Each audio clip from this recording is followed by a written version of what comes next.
Hello everyone, a bit of a late upload I'm afraid. I was going to do my video on Friday, but I've been travelling. As you can see, I'm not in England at the moment, and so I've had to leave it till today to talk about the disaster that was Rangers versus Tottenham. Really difficult, isn't it, at this moment in time? It feels like everything is going against us and that we are just getting nowhere fast. Ange can't catch a break, and it's just really worrying at the moment. Obviously up next we've got Southampton, and we don't have a great record there. We tend to have some problems. You think about the Conte rant as a standout moment. So listen, talking about the Rangers game, very difficult again. We've come back with the same old story about being frustrated because we know that this team has such quality in it, but just not showing it at all. We can moan about the injuries as much as you like, but then what it gives you is the lack of depth of the squad. And going on a rant about Timo Werner. I think we've all been ranting about Timo Werner for the whole season, and I think at this moment in time where he's asking people to step up and really put themselves out, a player of his expected quality should be doing an awful lot better. The expectation is that this guy is a German international who can play high tempo, high press kind of football, and he just isn't. I know he's shown a couple of sparks here and there, but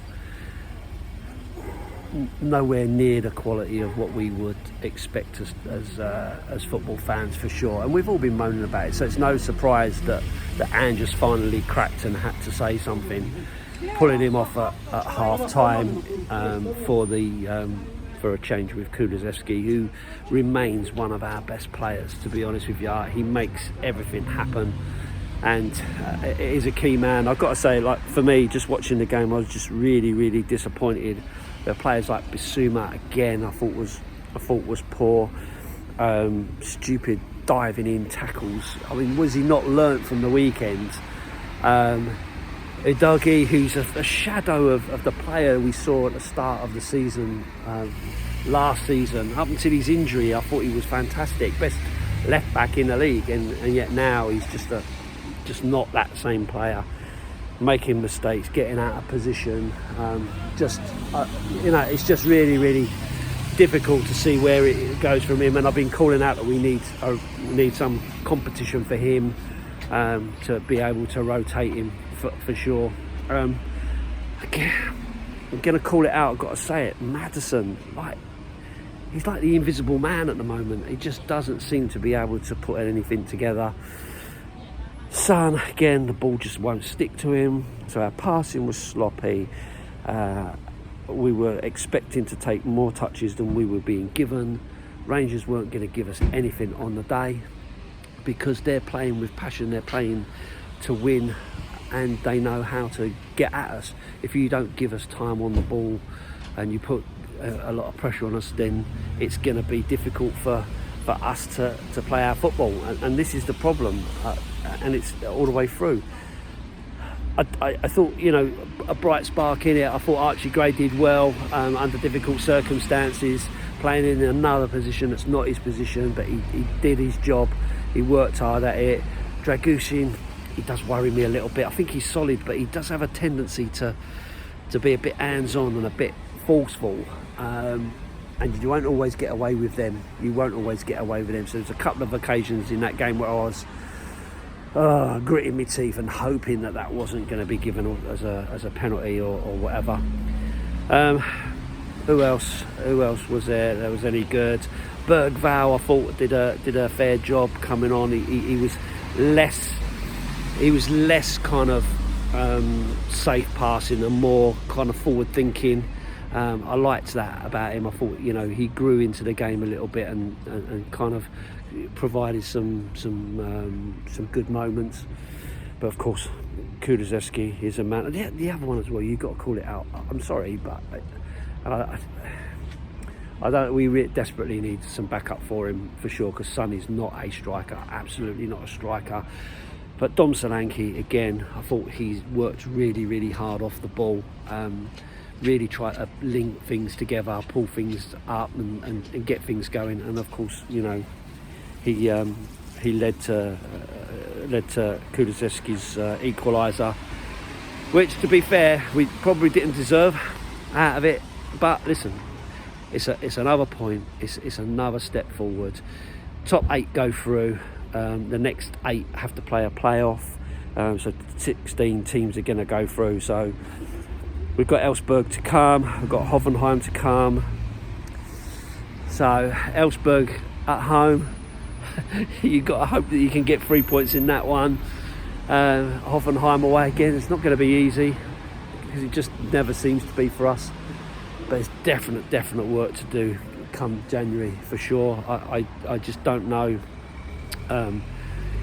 how we can avoid it, because there is just so many gaps and so many injuries across the team. Fraser Forster again doing his job, saved us a few times. I think if it wasn't for him, we'd have probably been 2 or 3 down, to be honest with you, and then there is no coming back from that. So yeah, overall, yet another disappointing result. I still can't see the logic in getting rid of Ange Postecoglou. I think the guy is working with very limited funds, very limited squad. On top of that, he's got injuries, he's got lots of young players and all the rest of it. And we can say that's partly his fault, and we can talk about his tactics and all the rest of it. But, you know, I liked when it works, I really like it. And I still like him as a human. I think he is a good guy. I like the way he speaks. I like his empathy and the way he thinks about his players. He said that you won't call out players publicly, so it was a bit of a change for him to call out Werner, but he must have been really pissed off, and I can totally understand it, because I've been pissed off with Timo Werner for the whole season. I personally I didn't think it was a good signing. I felt that it was a club-driven signing on the basis that it's a good deal, 15 million quid for arguably a German international footballer with Premier League experience and all the rest of it. You'd kind of expect you're getting something decent for £15 million loan, that at the end of it you don't have to keep him if it doesn't work out. So it kind of seems like a no-brainer, but that sounds to me like a club kind of idea. And I get it, you need to boost your squad so you've got enough players, but clearly that's not working. But yeah, disappointing when he's playing in place of Son on the left, and Son is playing in the striker's position when you've got Dom Solanke on the bench, who I know needs a rest. But then you've got Lancashire, and if you can't give these kids a chance, then clearly they are not the players that we need them to be. So anyway, we're going to leave it there because my coach is here. I'm off up to to Mont Blanc today. I'll see you on the next one. Up the Spurs.